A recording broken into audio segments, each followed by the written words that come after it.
하나님, 잠잠히 하나님만 바라봅니다.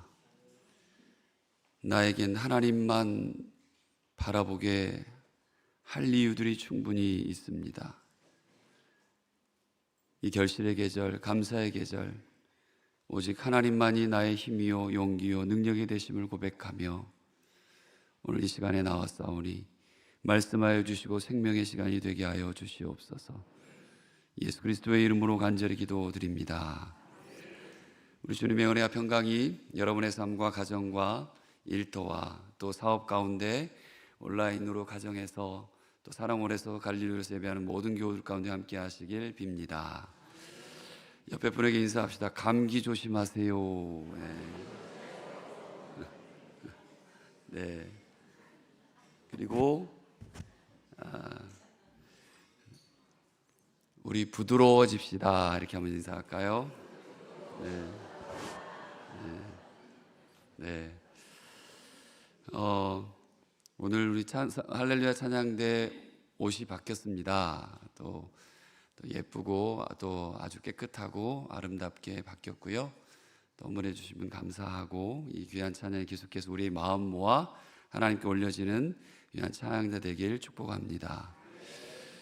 또 우리 여러분들이 지난주에 모아주신 사랑의 쌀과 또 열매들, 과일들을 정성스럽게 모아서 한 주에 지금 한 200여 명의 식사를 대접하고 있는 무료 급식을 하고 있는 곳에 보내드렸습니다. 그래서 지난주에 우리가 보내드린 쌀과 또 함께 가져왔던 과일들을 가지고 그곳에 나눠드리고 섬기는 시간들을 갖게 됐습니다.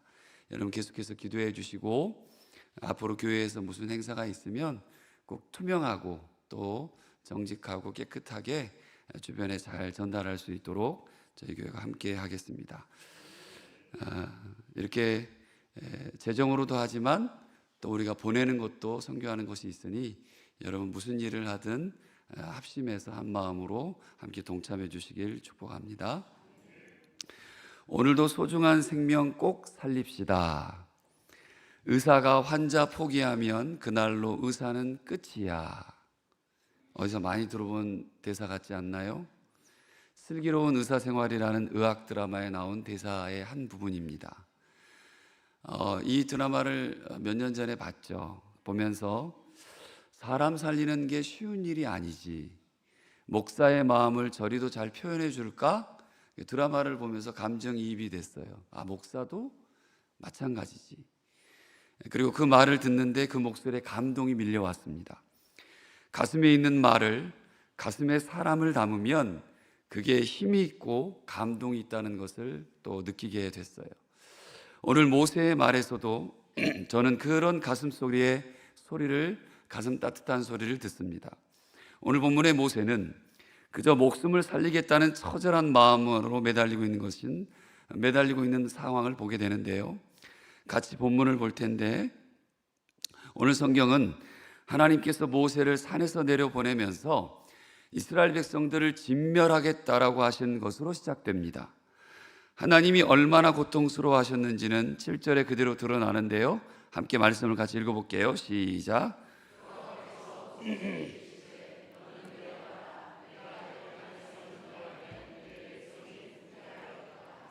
아멘. 네, 제 목소리가 조금 쉬었습니다. 양해해 주시고 들어주시면 감사하겠습니다. 원래 하나님은 이런 표현 잘 안 쓰세요. 오늘 지금 읽었던 성경 7절의 말씀, 지금까지는요 이스라엘 백성들을 지칭할 때 늘 내가라는 표현을 쓰셨어요. 그러니까 내가 인도해낸 너희들, 내가 인도해낸 이스라엘, 하나님이 인도해내셨다라고, 그래서 하나님이 직접 함께 하신다고 강조하고 또 강조하셨어요. 그런데 오늘 성경을 보니까 모세를 지칭하면서 뭐라고 하냐면 네가라고 그래요. 내가라고 그래요. 너가 인도해낸 말씀이라고 얘기하고 있는 거죠. 그 이유가 8절 말씀입니다. 같이 읽겠습니다. 시작.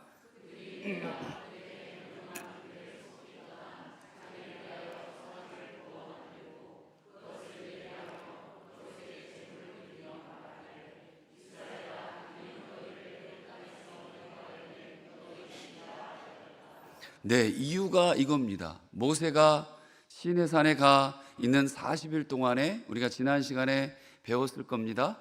이스라엘 백성들이 지쳤습니다. 모세가 죽었을지도 모른다고 생각을 해요. 안 오니까. 아무런 반응이 없으니까. 그래서 그들이 눈에 보이는 하나님을 찾기 시작했고요. 불안해서. 또 애굽에서의 습관대로 금송아지를 만들기 시작합니다. 그리고 금송아지를 하나님이라고 믿고 말하고 금송아지에 제사하고 먹고 마시며 뛰어논 거죠. 그런 이스라엘 백성들을 하나님은 용납할 수 없으셨어요. 하나님과 계약을 맺은 것이 겨우 40일 전이란 말이죠. 그렇게 떠나버린 거예요. 배신한 거죠. 하나님은 그런 백성들은 하나님의 백성으로 두지 않으시겠다라고 말하는 거죠. 그래서 이미 너희는 내 백성이 아니야. 그런 의미가 모세에게 말하는 네가 인도해 낸이라는 말씀에 들어 있습니다. 그리고 10절 말씀입니다. 하나님 모세에게 이렇게 말씀하세요. 시작.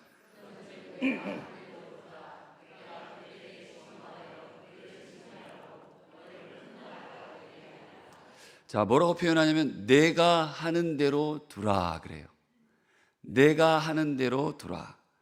뒤 이어지는 말씀을 보면 이스라엘 백성들을 진멸하는 것을 그대로 두라는 뜻으로 이해하기 쉬워요. 이 말씀을 보면 그대로 둬 그렇게 말하니까.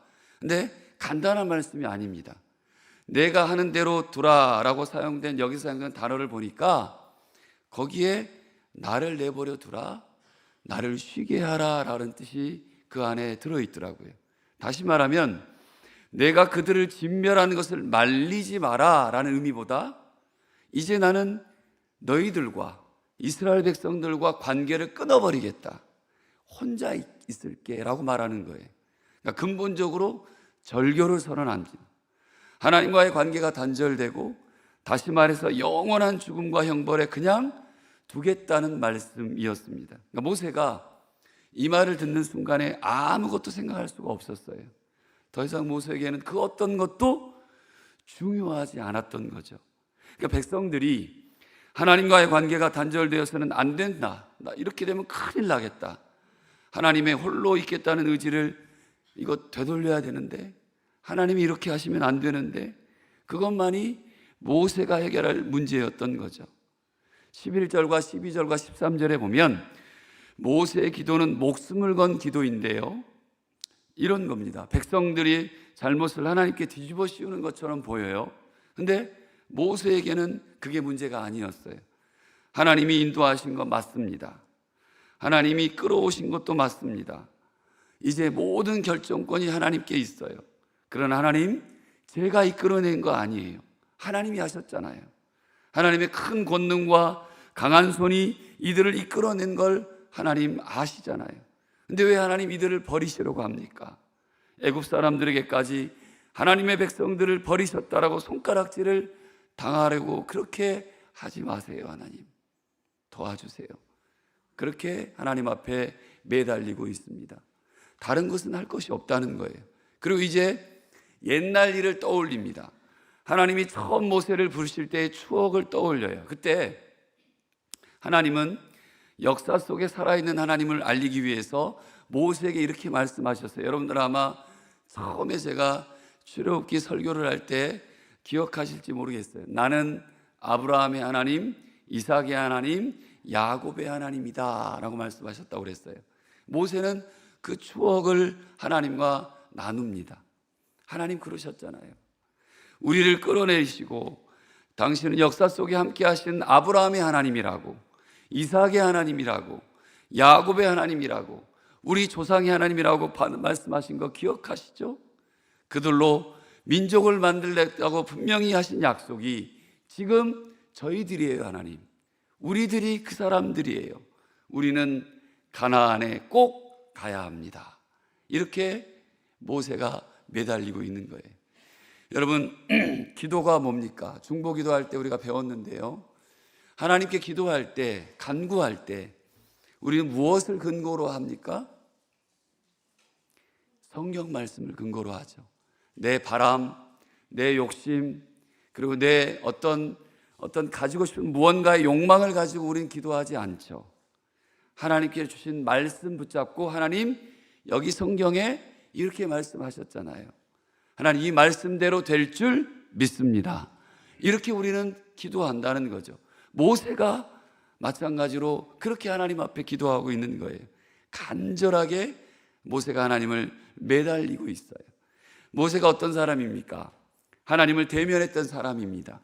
모세는 하나님을 너무 잘 알았어요.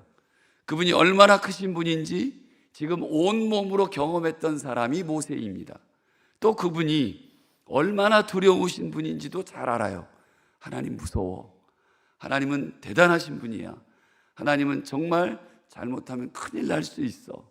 하나님을 대면할 때마다 따뜻함도 느꼈지만, 하나님 좋으신 분이라고 느꼈지만, 그러나 크신 분에게서 느껴지는 두려움도 함께 느꼈던 사람이 모세입니다.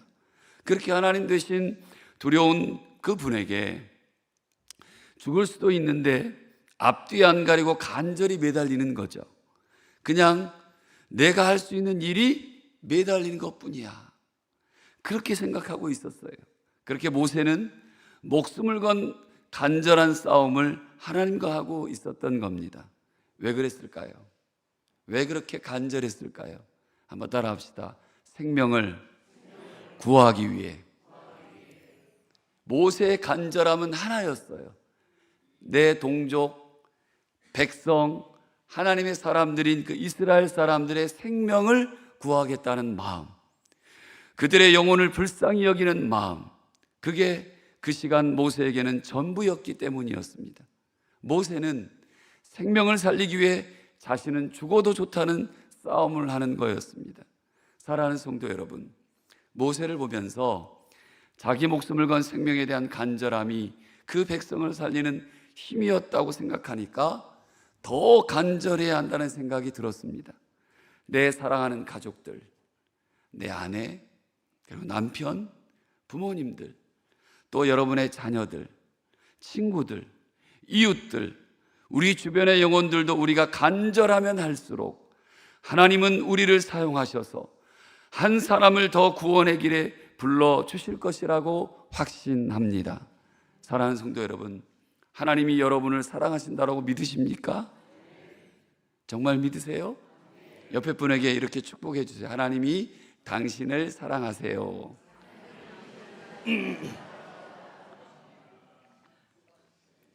우리는 이미 그 사랑을 경험한 사람들이에요. 여러분 마음에 주셨던 그 감사와 은혜가 여러분에게 살아있다면 그건 단지 나만을 위한 것, 여러분만을 위한 것이 아니라는 사실을 잊지 마시길 바랍니다. 내게 주신 은혜는 내가 간절히 매달릴 때 만나 주셨던 그 사랑 때문에 나를 통해 또 다른 사람들도 구속하고 싶어 하시는 하나님의 마음이 느껴지셔야 돼요. 그것이 하나님의 말씀이고 약속입니다. 그 하나님의 마음을 품고 예배하고 나아가서 복음을 전하고 선교하고 사람 살리고 생명을 살리는 곳으로 나아가는 곳이 교회입니다. 하나님이 내게 맡겨주신 영혼을 위해 오늘 모세처럼 절박함을 가지셨으면 좋겠습니다.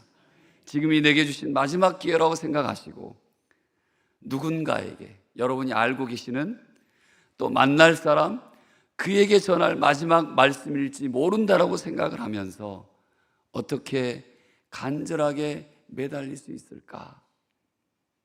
그런 마음으로 그 영혼을 품고 기도하시고 생각나는 분을 찾아가시거나 가까이 있거나 멀리 있어도 통화를 한다 할지라도 그들에게 하나님의 사랑을, 메시지를 전할 수 있는 여러분 되시기를 축복합니다. 제가 앞에 말씀드린 의학 드라마 얘기를 잠깐 했잖아요. 설정된 상황이에요. 그냥 대사예요. 작가가 써서 준 대사입니다. 설정된 상황이에요. 근데 우리는 그 대사 한마디에도 매료되죠. 반합니다. 그 의사의 한마디가 오늘도 소중한 생명 꼭 살립시다 라고 얘기한 거, 의사가 환자 포기하면 그날로 의사는 끝이야 라고 책망했던 거, 그렇다면 한번 생각해 보세요. 하나님이 찾으시는 영혼의 값은 어떨까요? 그 영혼은 하나님이신 예수님이 이 땅에 오셔서 죽으신 그 고통의 무게만큼 커요.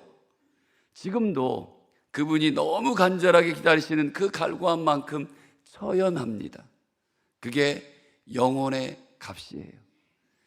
여러분의 영혼의 값은 천하보다 귀합니다. 믿으십니까? 여러분, 세상의 기준이 아니에요. 여러분 한 사람 한 사람의 값은 천하보다 귀한 분이세요. 옆에 분에게 당신 엄청 비싸. 시작. 싸 그러지 마세요. 아우 싸 이러지 마시고 엄청 비싼 사람이에요. 천하보다 귀한 비싼 분들이세요. 예수님은 한 영혼을 위해서 당신이 할 수 있는 최선을 다하셨습니다. 죽은 나사로를 찾아가실 때에 눈물이 그것을 말해줬고요. 폭풍 속에, 그 험난한 폭풍 속에서도 주무실 수밖에 없이 엄청 피곤하고 지쳐있는 환경 속에서도 거라사 지방의 광인을 찾아가는 그 애틋한 사랑과 마음을 읽어야 합니다. 병든 자들에게 하나하나 손을 얹으시고 직접 눈먼 자의 손을 잡고 그를 이끌어내시고 일으키시는 그 예수님의 모습도 상상해 보십시오. 한 영혼을 위해 예수님은 최선을 다하셨고 그 영혼을 위해 죽기를 마다하지 않으셨습니다. 그래서 의사들이 목숨을 살리는 사람들이라고 얘기하잖아요. 의사들이 그 사람들이라면, 이거 본질을 놓쳐버리면 의사가 아닙니다. 의사는 사람 살리는 사람들이에요. 근데 그리스도인들은 영혼을 살리는 사람들입니다. 우리는 예수 믿고 복 받으려고 이 자리에 앉아 있는 것이 아니에요. 궁극적으로는 하나님이 복 주실 거예요. 근데 그게 목적이 아니에요. 예수 믿은 감격이, 그리고 영혼의 소중함을 아는 우리들이 구조선이 되고 복음의 방주가 되어서 나가라고 말씀하세요. 저는 예수님이 죽으실 때 그때를 생각해 보면 그분이 그 상황이 너무 고통스럽고 아파요. 왜 하찮은 나라고 하는 사람 때문에 정말 그렇게 고통 속에 죽음으로 가셔야 했는지 여러분 정말 가슴으로 받아들이고 생각해 보아야 합니다. 그래야 더 감격하고 그래야 더 하나님께 나를 드리게 됩니다. 여러분 그렇게 간절해지시는 신앙생활 하시길 축복합니다. 우리 교회가 선교하는 곳이 35곳입니다. 몇 곳이요? 35군데예요. 국내와 국외, 나라와 지역을 나누어서 선교하고 있습니다. 우리 교회에서 파송한 선교지가 지난 5월 달에 파송한 곳이 어디죠? 시작. 멕시코, 케냐, 인도네시아, 태국. 그죠? 우리가 파송한 선교사님들이 4나라예요. 그리고 또 나라들이 더 있습니다. 우리가 지금 주보에 보면 나옵니다만 인도, 베트남, 필리핀, 라오스, 일본, 그리고 미얀마, 뉴질랜드, 특수기관까지 뜻이면 매달 선교를 위해 보내는 헌신의 시간을 우리가 가져요. 신흥교회를 통해서, 바로 여러분들 통해서예요. 신흥교회는 여러분 모두이잖아요.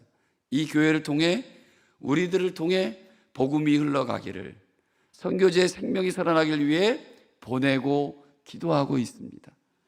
우리가 보지 못했지만, 혹 가지는 못했지만 그들에게 복음을 건네주시기를 계속해서 간절한 마음으로 여러분들이 복음을 건네주시기를 원합니다. 우리가 기도한 것, 정말 간절히 합심해서 새벽마다 또 수요일, 금요일, 주일에 간절히 기도한 것 하나님께서 하나도 땅에 떨어지지 않게 하실 줄 믿습니다. 당장 오늘이 아니더라도 언젠가는 거두시게 하실 거라 믿습니다. 그래서 지금 중요한 것은요, 지금 이 시간 그리고 앞으로 우리가 그 영혼들을 품고 간절하게 기도하느냐 아니냐 하는 거예요.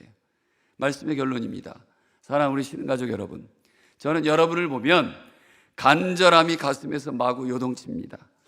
여러분도 다른 영혼을 향해서 그런 마음을 품길 축복합니다. 하나님이 여러분을 사랑하십니다. 하나님이 여러분을 사랑하십니다. 그리고 그 사랑이 다른 이들을 향해서도 열리기를 원하십니다. 복음은 그런 거예요. 교회는 그런 곳입니다. 여러분이 여러분 자신에게 간절한 만큼 더 간절하게 하나님은 그 영혼들을 원하고 계세요. 이번 한 주간 오늘부터 기도해 주시고 또 한 주간 살면서 이런 기도 한번 꼭 해보십시다. 하나님, 저 사람 살려주세요.